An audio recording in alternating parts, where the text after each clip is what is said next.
Hello and welcome to everybody on the call today. We appreciate you being with us, but welcome to Support Your Services using Qgiv's tools to fuel your human services organization. A little housekeeping for today. We are recording this webinar and you're going to receive an email with a link to the webinar along with a lot of other great resources we're going to reference today. And also feel free to ask us questions. We unfortunately won't have any more state trivia for you, but if you have any questions about anything we're discussing, feel free to throw it into the chat box and we will have a Q&A session at the end. Also, we will be live tweeting. So share your highlights and takeaways with the hashtag QGivWebinar and make sure to follow us on Twitter at Qgiv. All right, so let's introduce ourselves. So my name is Caitlin Lipham, and I'm the Customer Marketing Manager here at Qgiv. I spent 7 years in the nonprofit industry as a fundraiser and senior development manager. And one of the reasons why I love working at Qgiv is that I get to help create resources for fundraisers. So it's definitely an honor to be a small part of so many amazing missions. And now I'm going to turn it over to my colleague and co-presenter, Wendy, to introduce herself. Hi, everyone. My name is Wendy Keene, and I'm a customer success manager here with Qgiv. I've been with the team here for around 3.5 years. And the best part of my job is working with all of you to help bring your fundraising ideas to life. And so with that, Caitlin, I'll kick it back over to you to start things off. Awesome. Thanks, Wendy. So let's talk a little bit about why we're here. So we know these past couple years have been pretty challenging and the fundraising landscape has changed. And human services organizations, you guys have been put into a really tough position to figure out how to continue to help those impacted with your programs and services, especially since we know there's been so many more people that are facing increased hardships from the past couple years. But we're here today to help you leverage technology to help make your important jobs just that much easier. And we know that there have been some organizations struggling with staff turnover or maybe just even changed staffing structures due to the pandemic, which means you may find that you need to do more with less. And we know that, again, there have been so many changes to work through, but we see you, we thank you for everything that you're doing to support your respective communities. So I wanted to talk a little bit more about what we're going to cover today. So we're going to look at some event and campaign ideas for donation forms, different fundraising campaigns, events, peer-to-peer events, text fundraising, and auctions. And then at the end of the presentation, we'll talk a little bit about how Qgiv can help and what's next. So let's get started by talking about online donation forms. It's so important that donors can give online these days. We saw this before the pandemic and it remains constant. So as a fundraiser, online donation forms are one of the most basic things that you're going to need to make sure that you're meeting your donors where they are. But online giving grew by 21% and made up 13% of total fundraising dollars in 2020. And it's predicted that about 3/4 of internet users will be solely using their smartphones and tablets by 2025. So that's why, we can't stress the importance of online donation forms enough. And if you aren't using the power of online giving, now is definitely the time to do that. And another great thing, again, with, make sure that your donation forms are mobile optimized. So that means basically, does this look good on a phone or tablet?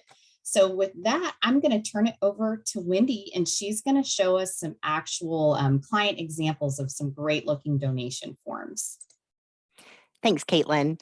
So what I wanted to talk about first really are general best practices. So no matter who you may be using for your year-round standard donations, these will apply. First, we're going to talk about one of my favorites here, United Way of Ashland County. Now, first, I want to point out that they've embedded their donation form directly into their website.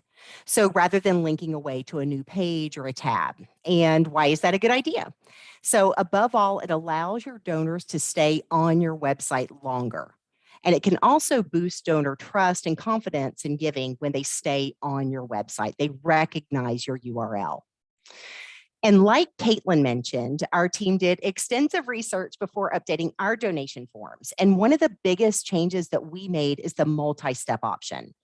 And what our team's research found is that donors prefer seeing information in chunks rather than a donation form that looks kind of like a wall of information. Instead, we have it in bite-sized pieces. Now, they've also added a list of restrictions here. So restrictions can be things like funds, locations, services to allow donors to restrict their giving to a special cause. Now, one of the things that I think is really important, especially today, is not all donors arrive at your donation form ready to give monthly, but they definitely won't do it if they're not asked. So they have an ongoing option here, ready to go. And they also have this little helpful nudge that reminds donors that you could use their ongoing support. And the last thing I wanted to mention on this particular form is right down here, because they're also including a gift assist option that allows donors to add a little bit extra to help with overall fees. And donors are a lot more savvy today, and they know you have overhead. So whatever platform you may be using, be sure to give donors that option to help a little bit with cost. Now, the next example I have is from one of our clients, Lifting Up Westchester, and they've done a great job of embedding a branded donation form, and they've included impact statements. This is one of my favorite things. I mentioned donors are savvy. So it's vital that you let donors know how their money is being used or what it can accomplish. Great job here by Lifting Up Westchester. And the last example, I'll bet Kudavana's form is going to grab your attention immediately because they've added these adorable images and impact statements along with their donation amounts. Now, not only did they add images, they added happy, positive images of the children looking directly into the camera, making eye contact with the donor. I love this example, and I think this is one of your favorite examples too. Do I have that right, Caitlin? Yes, that's correct, Wendy. I love that last example. And what I do want to recap a couple of the things that Wendy just shared with us. So here are some of my favorite must-dos. So those images, impact statements, great way that Wendy showed us to really help your donor feel good about where their money is going. So we know in fundraising how important it is to take every opportunity we can to educate donors about our mission. And another best practice that Wendy mentioned is having that ability for donors to cover processing costs, no matter what platform you're using. If you are a Qgiv client on the call with us today, this is just a quick reminder that you can do this by enabling Gift Assist. And we track this feature weekly, and stats show that we have about 50% of our donors that are electing to give more to offset transaction fees. So definitely, like, if you don't ask, you'll never know. So you want to make sure that donors have that option. And then a great example that we saw was on the United Way of Ashland County's donation form. So that was a great way to implement Gift Assist. And another way that you can increase your ROI with your donation forms is by leveraging the power of matching gifts. So I wanted to share a little bit about what matching gifts are in case we have some folks that are a little newer to fundraising. But basically what that means, and we usually see this used with employers or corporate matching. But let's say I work for a company and I wanted to make a donation to my favorite charity of choice. So I donate $100. I show proof to my employer that I made the donation, and then they match that, typically 1-to-1. So then the organization would end up with $200 total gift. So very powerful. You want to make sure that you're not leaving any money on the table here. And this is definitely something you want to integrate into your donation forms. If you want to learn more about matching gifts, we have tons of resources on our blog that you can find on our website, and we'll share a little bit more about how you can get to our resources at the end of the day. I'm sorry, end of the day. Where's my mind right now? At the end of the call. But for any clients that are on the call with us, I wanted to give a reminder that we do have a matching gift integration with Cyber Grants that's completely free. And we do also integrate directly with HEP data and double the donation. But those two integrations do require you to be a customer with them, and you can access this right from your Qgiv account. So just remember that importance of the matching gifts. And then on this slide, I wanted to turn it over to Wendy to talk a little bit about this campaign. So this is from the Child Protection Center. So Wendy, what did you want to share about this particular campaign? So I actually thought about this example when I was at lunch a couple weeks ago, and I overheard someone say, I can't tell you how many times I've been asked to donate within the last month. And we all know that donor fatigue can be real. So one of the things that Child Protection Center does so well is donor engagement.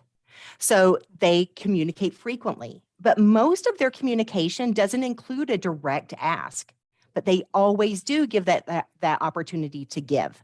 So for instance, they give updates on projects and events, but this Valentine's Day email, it's literally just a thank you email. It's a cute acknowledgement to their supporters.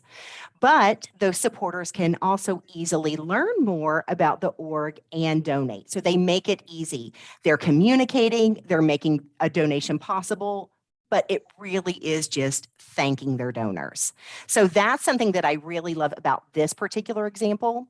But there's another example that I want to share just while I'm here, Caitlin, and that one is going to be from one of our clients called Helping Up Mission. And this is another organization that really does a good job of communicating and donor engagement. But I specifically want to talk about this matching gift challenge. Now, we're all familiar with matching gift challenges, but they've done something really simple here that I think is very impactful. So I love their visual reminders. 100 becomes 200, 75 becomes 150. And when you select one of these amounts, you're actually directed and it's pre-selected on their donation form. And it cuts down on the number of clicks. We all know that's important. If I've chosen my amount once, I shouldn't have to choose it again. And just a reminder, if you are a Qgiv client, we've already created these hyperlinks for you and you can find them in your dashboard. So thanks for letting me share a couple of those, Caitlin. I appreciate it. I love kind of sharing what our clients are doing really, really well. Yes, of course. And I think that's just a great way to show how it's so easy to really integrate your donation forms into an email campaign. And like you said, Wendy, the less clicks, the better. So I love that. But we hope you enjoyed learning about some best practices for some campaign ideas that you can use online donation forms for. But let's shift gears to talk about events and event registration forms. So event registration forms, they're a great way to provide registration options for a variety of events or campaigns. So whether that's from selling special items that tie in with your mission, or even hosting a chance drawing or a raffle. But I know Wendy loves to share client examples, so I'm going to turn it back over to her to show us some of her favorites from Qgiv clients. Okay, let's jump right in here with another email. And this is Greater Pittsburgh Community Food Bank. And they just had their Empty Bowls event and they did a really great job. What they did first is they sent out their invite about 5 weeks prior to the event, another follow-up email 1 week before, and they let supporters know right away they had a limited capacity this year. They had to scale things back a bit. So if you select to purchase your tickets, you're actually taken to their website. And this is intentional. They want to give all of the event details. So you have a link where you can purchase tickets, you can learn about safety guidelines, and information on becoming a sponsor.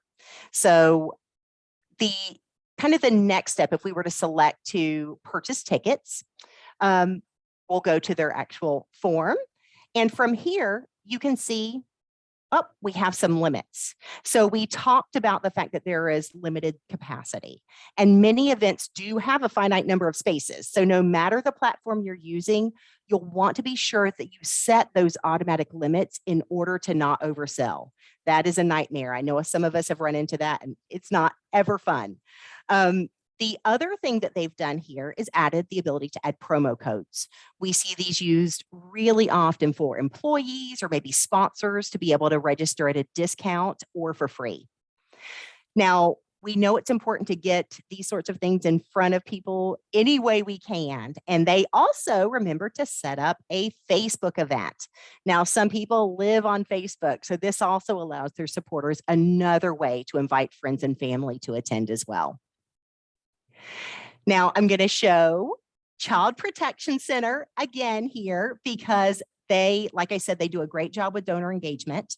And this email is for their annual Blue Ties and Butterflies event.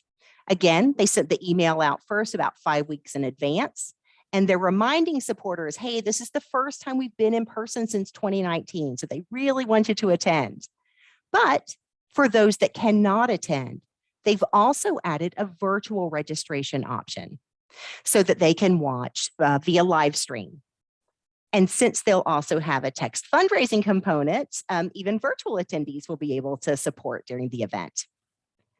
And so we can take a look at their actual registration form. You can see here they're allowing for individuals and also sponsors to purchase here. And they've outlined what's included with each sponsorship, so it's really easy. Now, Caitlin, I think you have some other best practices you wanted to share, right? Yes, I definitely do. So I love that last example, and we're going to talk a little bit more about their Facebook strategy in just a moment. But I wanted to recap a few things that Wendy just shared with us. So again, definitely include early bird pricing and promo codes if you can, because we know that sometimes people take a long time to register. When I used to fundraise in Lakeland, Florida, which is where Qgiv is based, we called it last minute Lakeland because people always took their time to get registered. So this is a great way to really influence people to get on board sooner than later. And then also another best practice that you want to include with any event is the ability to ask for donations on top of the registration fee if you have one, or in lieu of the event. So let's say you have a supporter, they can't make it, they're out of town, or they're not comfortable coming in person yet.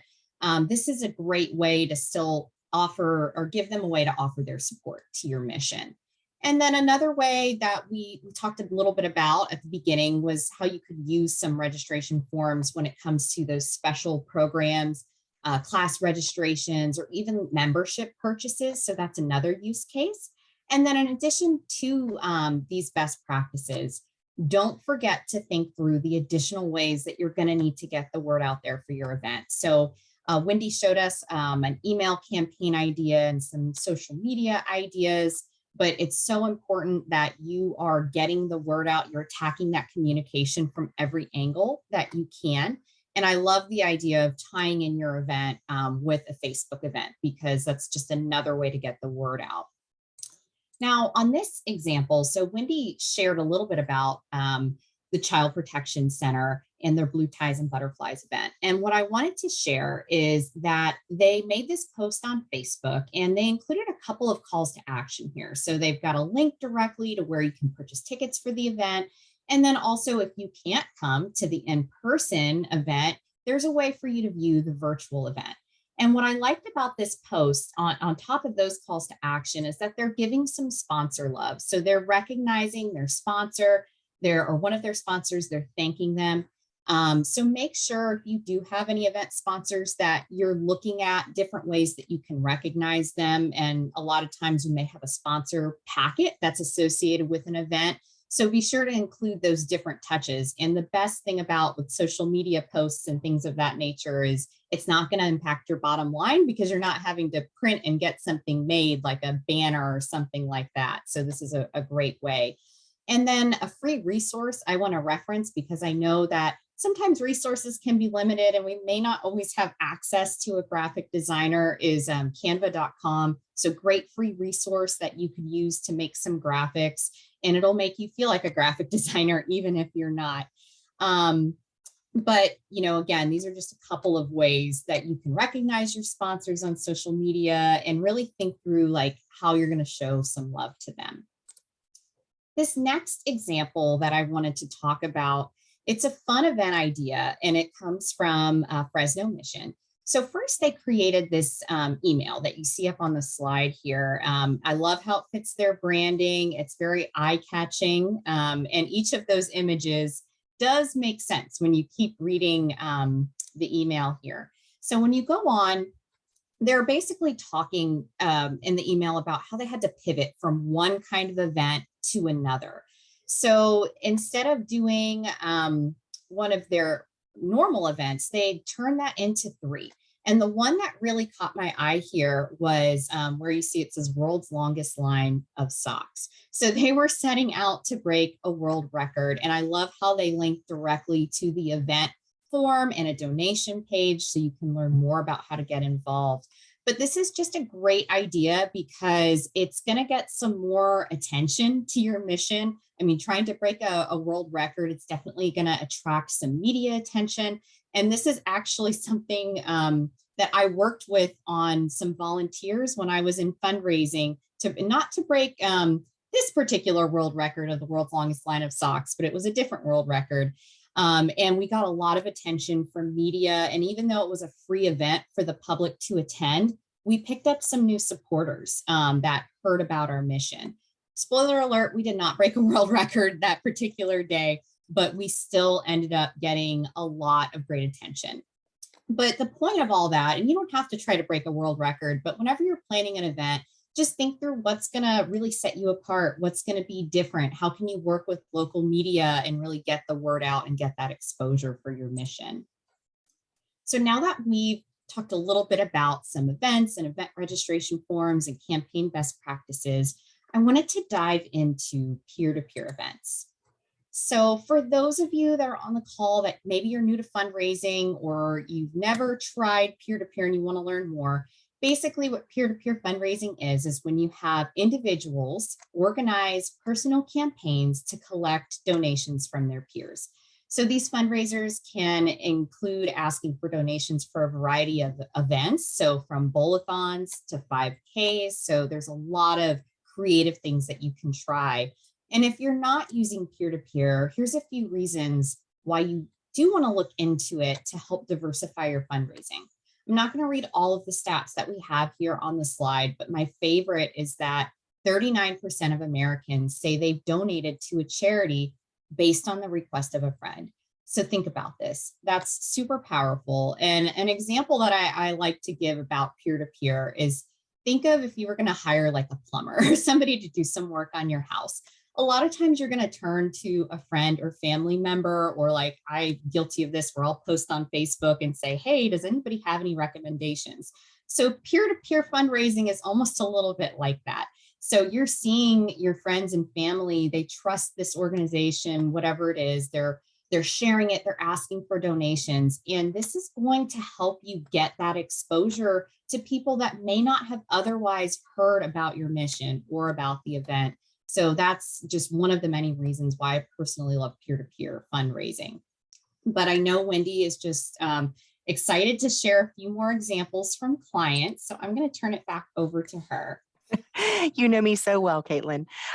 So yes, I do have some examples ready to go. And we're going to start out with the Arc of Essex County.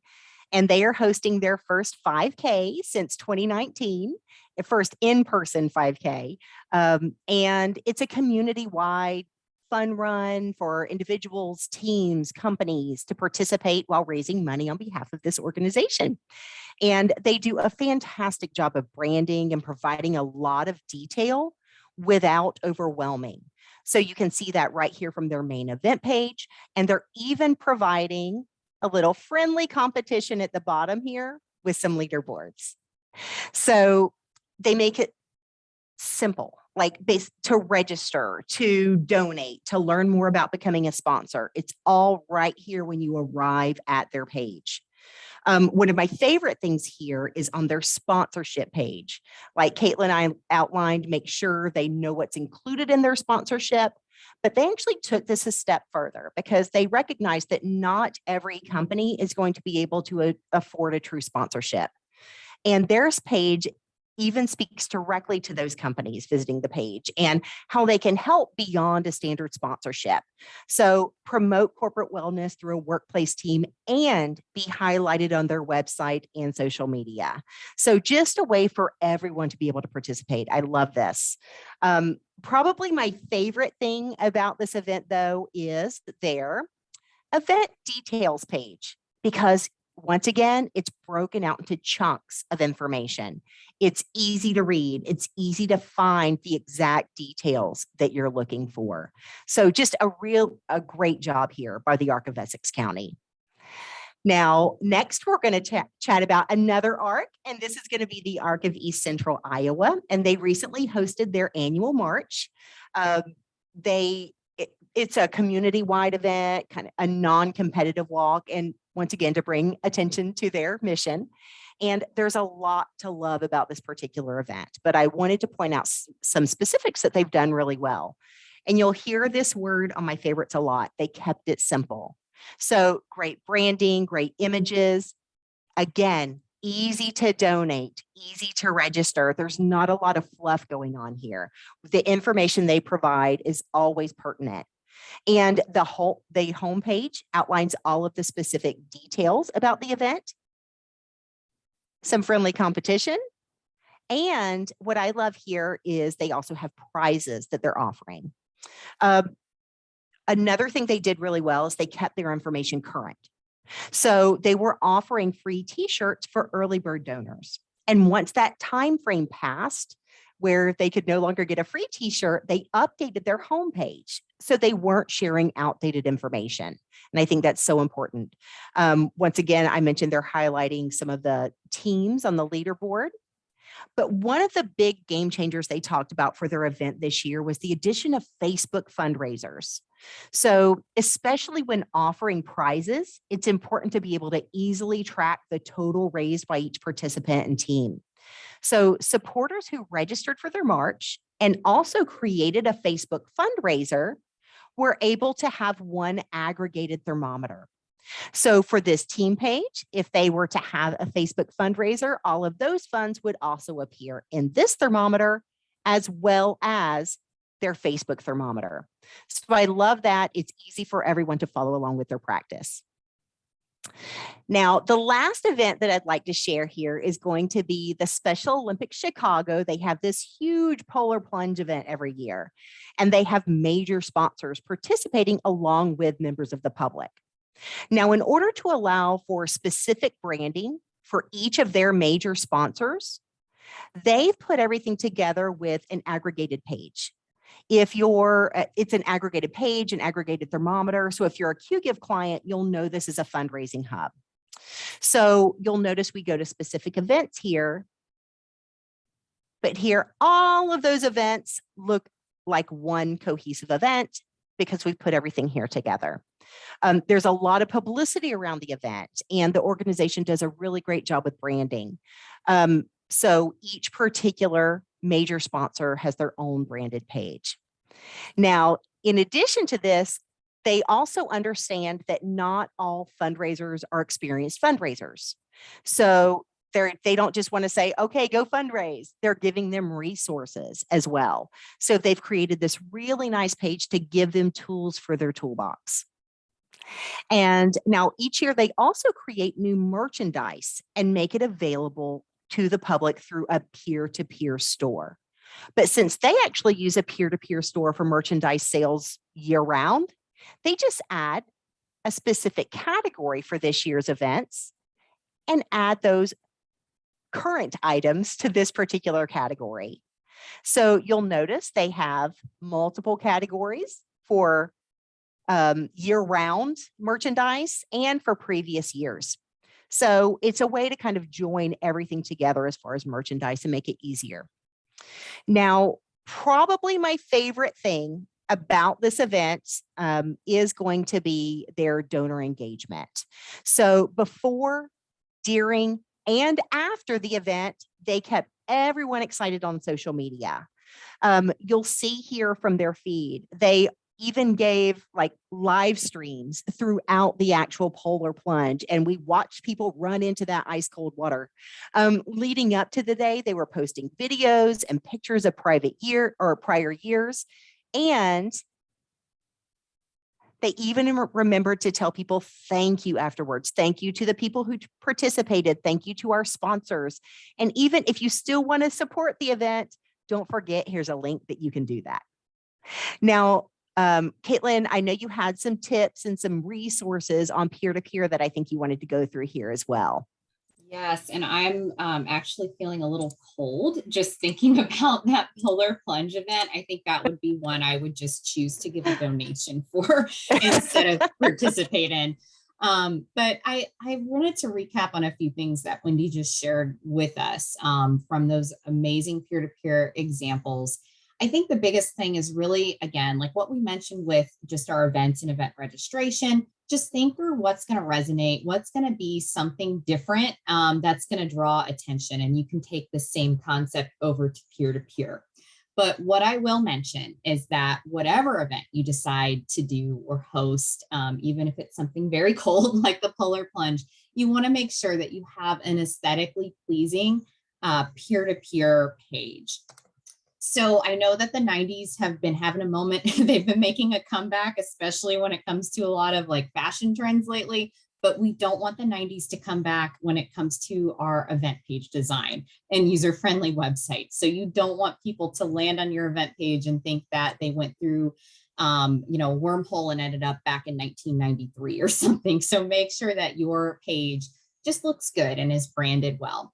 And we've been talking a lot about the importance of promoting campaigns and events on social media, but don't forget about coaching your peer-to-peer participants to do the same. So Wendy mentioned about, making Facebook fundraisers, having those totals speak to each other, especially when you have some swag and prizes involved. But make sure that you're giving your participants those resources of how they can get the word out. So I loved on one of the examples that Wendy showed us that, you can't assume that all fundraisers know how to fundraise, especially when they're new. So having a page on your event page that's going to link out to some different ideas for them is a great idea, but don't forget about Facebook when it comes to that. And then also think through other ways of how you can help your fundraisers fundraise, especially when it comes to making that ask to family and friends. We know not everybody is on Facebook. But we do often think about, even if it's writing a letter, I love letter campaigns and emailing and calls, but that can be ignored sometimes. But I do want to mention that text fundraising is really important when it comes to making it easy for people to donate to your participants. And so if you do have a peer-to-peer event, just make sure you're weaving that in. If you are a current Qgiv client on the call with us, don't forget that your peer-to-peer package includes text fundraising. And I just want to give a quick little tutorial and plug about how you can do this within our platform. But a best practice is going to be to create that overall keyword for your event. So for example, you could say that your keyword is going to be hope. You would ask your donors to text hope to 50155.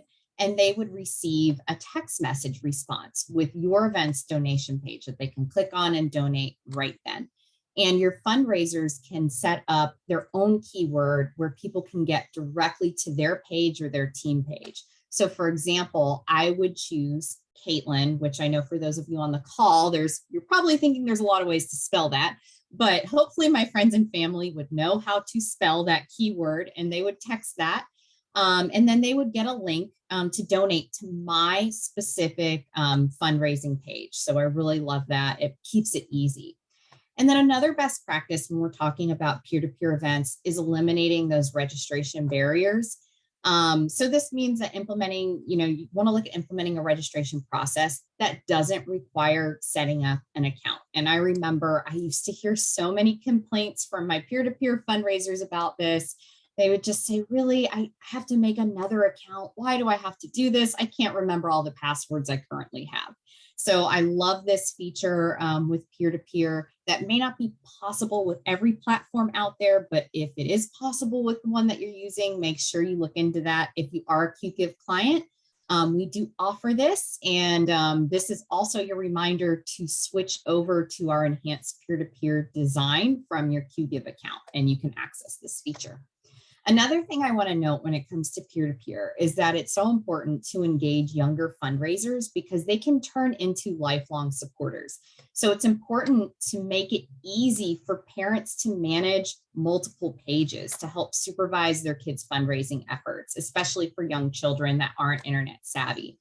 And the reverse can be true for older donors that maybe they just don't want to use the internet, they don't want to go on. And by having this ability to manage multiple pages, a friend or family member can help them out.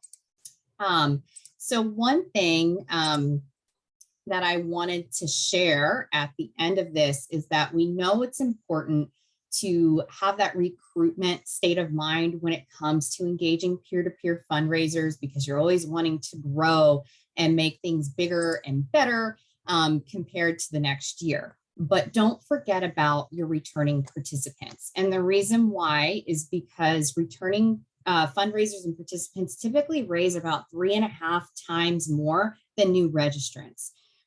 Reason being that it's because they just have a little bit more experience with fundraising. Not to say that new participants can't come in and really blow it out of the water. I've seen that before too, but that's a general rule. This is what you're going to see this with your returning participants. They're just going to be able to raise more. And if you are a Qgiv client, you can easily do this with our participant invite tool. I wanted to talk about a few things on this slide. And when it comes to peer-to-peer fundraising, you can also include a DIY model or do-it-yourself model. And I wanted to talk through what that means. And this is a great example from City Team. So they opted to use what's commonly referred to as a celebration model. So basically, they're encouraging their fundraisers to host fundraisers or ask for donations to celebrate something special.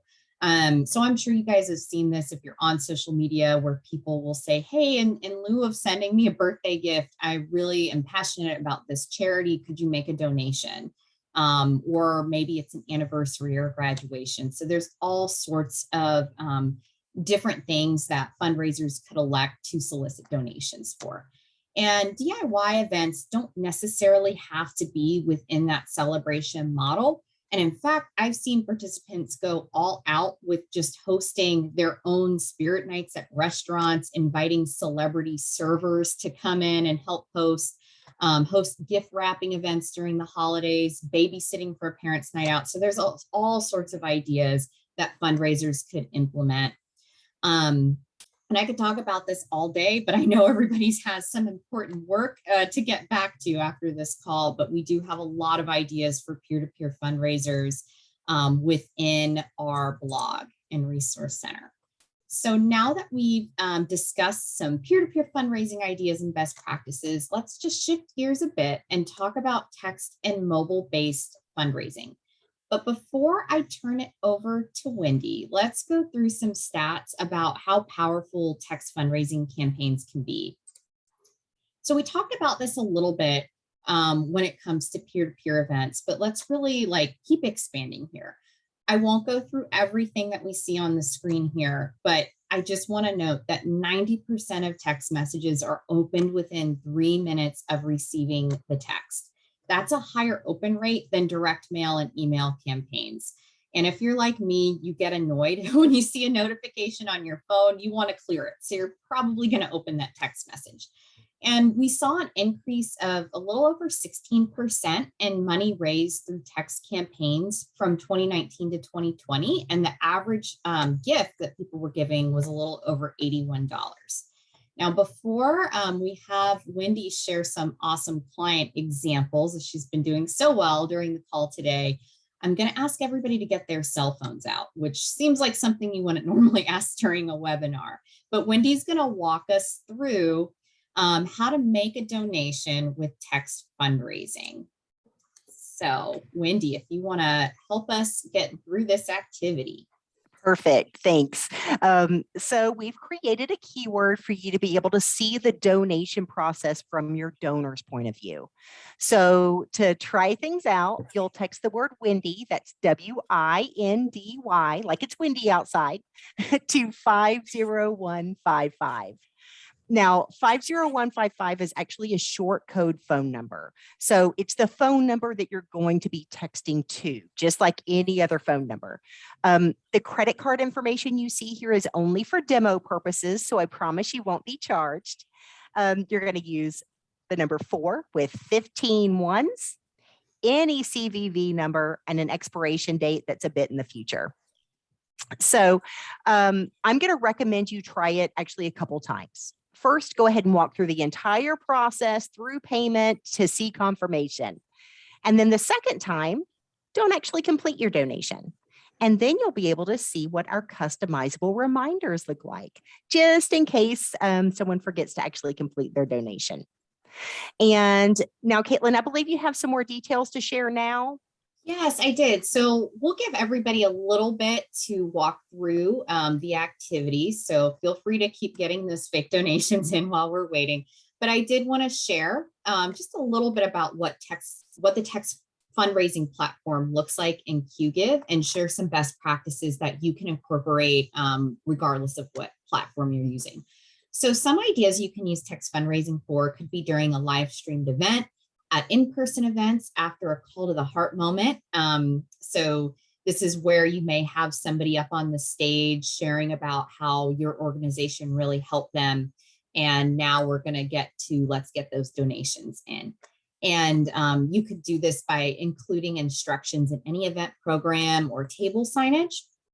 And then another thing I wanted to share about that Wendy's going to go into a little bit more detail are what we call those Fund Hub Live pages, so those aggregate pages. So this is a great way where you could use text fundraising, and it will be able to showcase your donors' impact in real time, like we're about to see from this activity.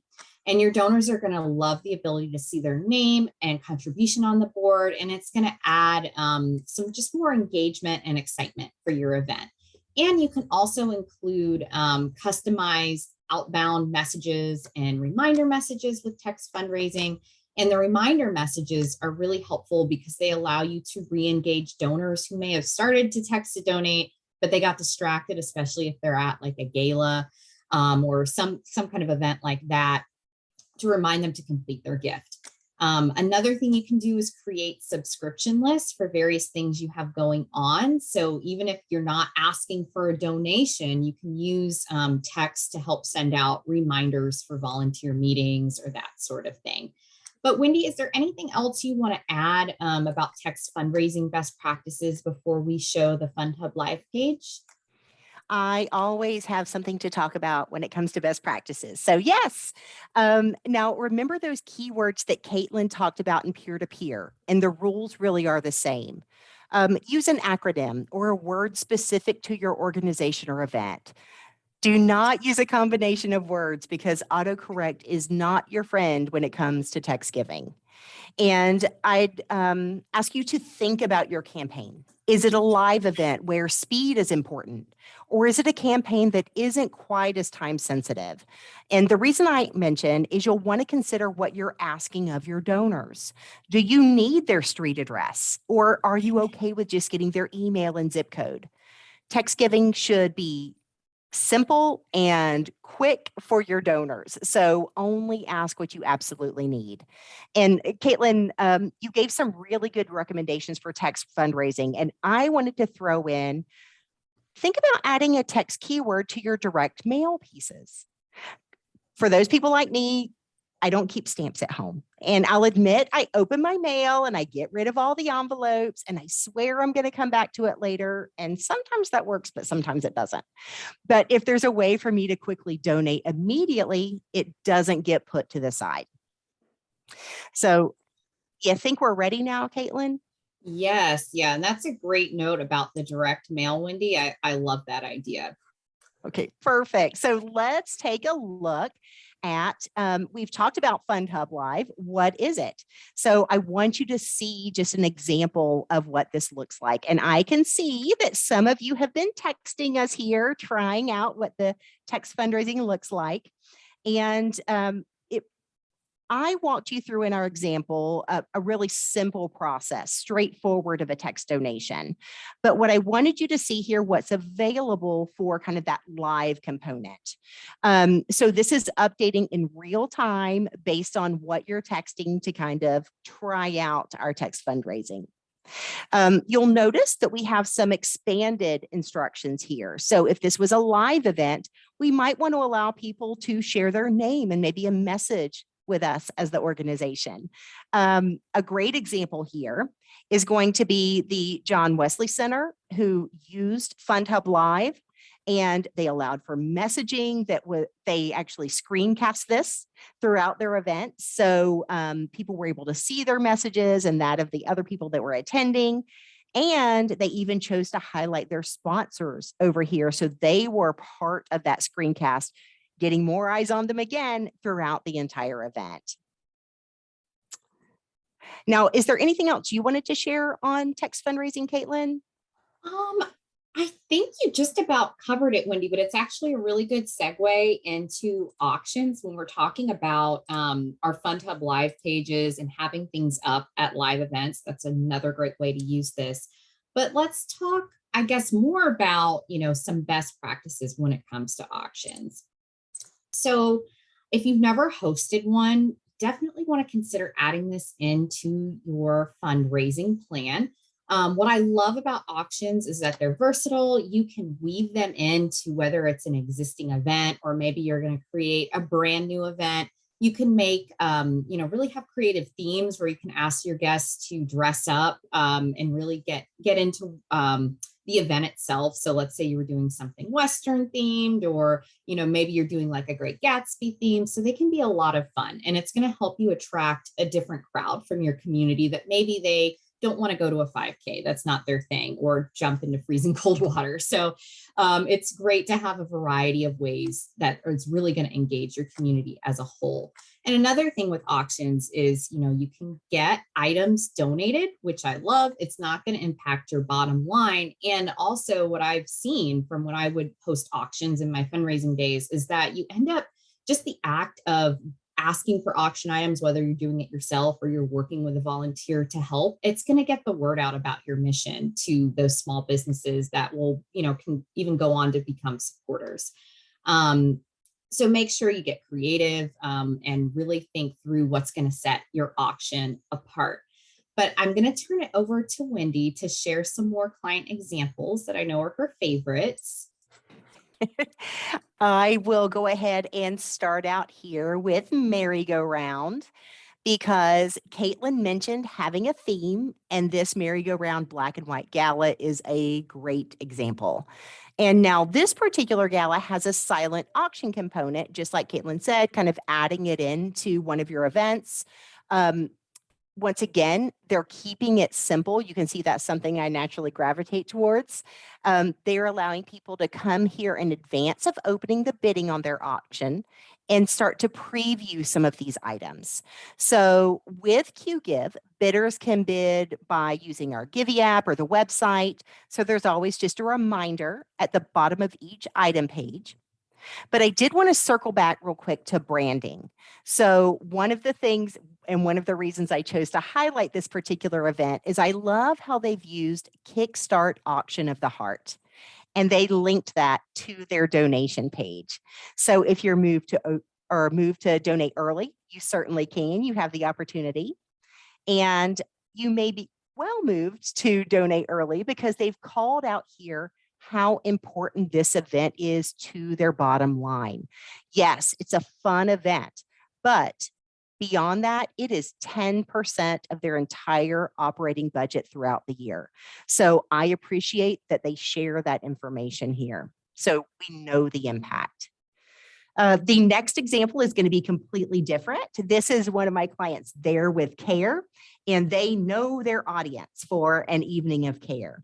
So they know it ranges from a younger demographic very comfortable with technology to those who may be closer to my age and are used to more traditional events. But this isn't a traditional auction. And the only options they have available to support this particular event are going to be fund a need. So they're asking specifically and only for funding their needs for this particular event. So they're going to have a fund a need table set up with a QR code that links directly to this peer-to-peer store. So you can see they're kind of using multiple platforms together seamlessly. So it will link here to this peer-to-peer store, and people can buy one or more of their items. And post-pandemic, pretty much everyone is familiar with QR codes. So to have a QR code go directly to this page is just going to be simple. No one's having to type in any links. But for those who prefer, they can ask for items to be added to their balance, or they can just check, they can just add to their cart through the Qgiv app, and they can pay right away, or they can be charged at once at the end of the evening.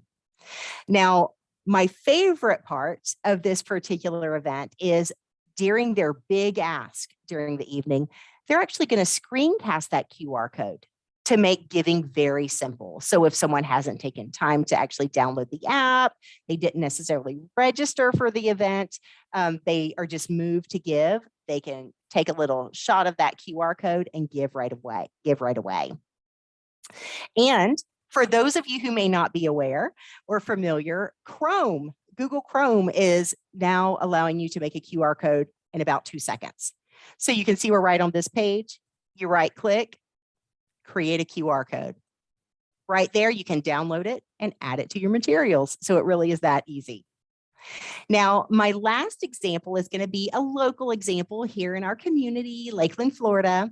And this is a highly anticipated event. So it's heavily attended with lots of add-ons at the event, like raffles and games. And this year, they even had a golf tournament in advance of the event. But last year, they did a big, wonderful live stream with games and special guests, and it really was a ton of fun. But this year, there was no virtual event component. Instead, they offered items to bid and support via fund a need. They also gave away for people who didn't necessarily want to bid, but they just wanted to buy tickets for their wheelbarrow of cheer chance drawing to try to win this wheelbarrow. They linked that directly from their event, making it easy for people to buy. Now, I think that's important that it kind of links to that doesn't require any sort of registration, because even at the live event, most people aren't bidding on items, but they do buy those raffle tickets. So by doing it this way, they're removing any virtual barriers. And the last thing, once again, I want to highlight about this event is how they promoted. They sent out great email reminders, consistently updated social media. And even though there was no actual live component to the event this year, before, during, and after, they were on social. So you can see here, they posted videos talking about specific items. They did a really kind of slick video here, scrolling through all the items that they had to offer in the auction. And even the night where everything was coming to a close, they popped online and they started kind of keeping everyone excited by talking about those items again. You'll notice that one of the things that comes to mind right away, they didn't have to make every video kind of slick and edited. These were done with cell phones. It's very in the moment. Not everything has to be produced. Sometimes just grab that cell phone, and these videos are just as fun as some of those that kind of take a little bit of time to create. Now, I know you have some best practices to share over there, Caitlin, so I'm going to send things back your way.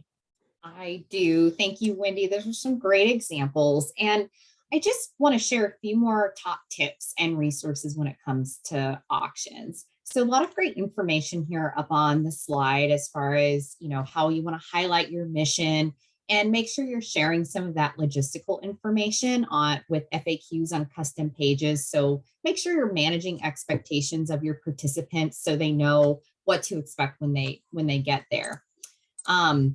One other thing I wanted to share, so when Wendy was talking about videos, if you do need a recorded video where it needs to be a little bit more professionally produced, especially if it's to highlight an honorary chair or a mission speaker, get creative in your community when it comes to partnering even with a local high school or local college to help you produce that. I've done that in the past before. And it turned out great and it didn't cost anything. And I had a class adopt it as their quarter project. And then if you're looking for additional ideas when it comes to auction items or basket ideas, I know it can feel overwhelming if you've never done an auction before, but we've got a lot of great ideas on our blog. So we really hope that you've enjoyed this information today, and we wanted to share a little bit about how Qgiv can help. So if you're on the call and you're not currently a Qgiv client and you're curious what that entails, this slide here has a lot of great information about our pricing and packages, and all of this is on our website. So just give us a visit if you want to learn more and reach out to us. This slide is just some of the clients that we help. So not all, but just a lot of other human services organizations that we're proud to partner with.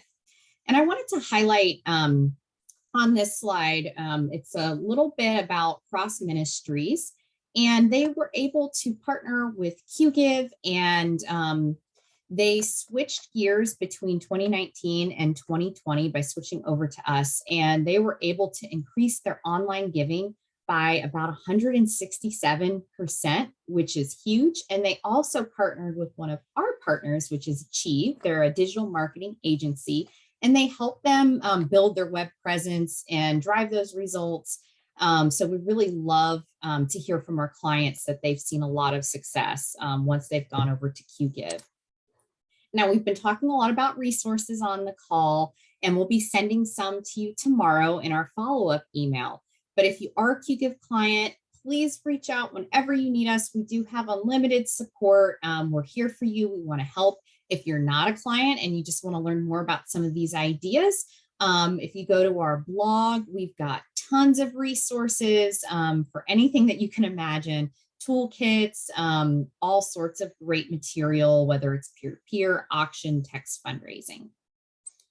So I did promise some Q&A time at the end of the call, and I wanted to have Wendy join us and also introduce Jennifer Mansfield. So she's Qgiv's VP of Customer Experience, and she's going to help us assist with answering some questions.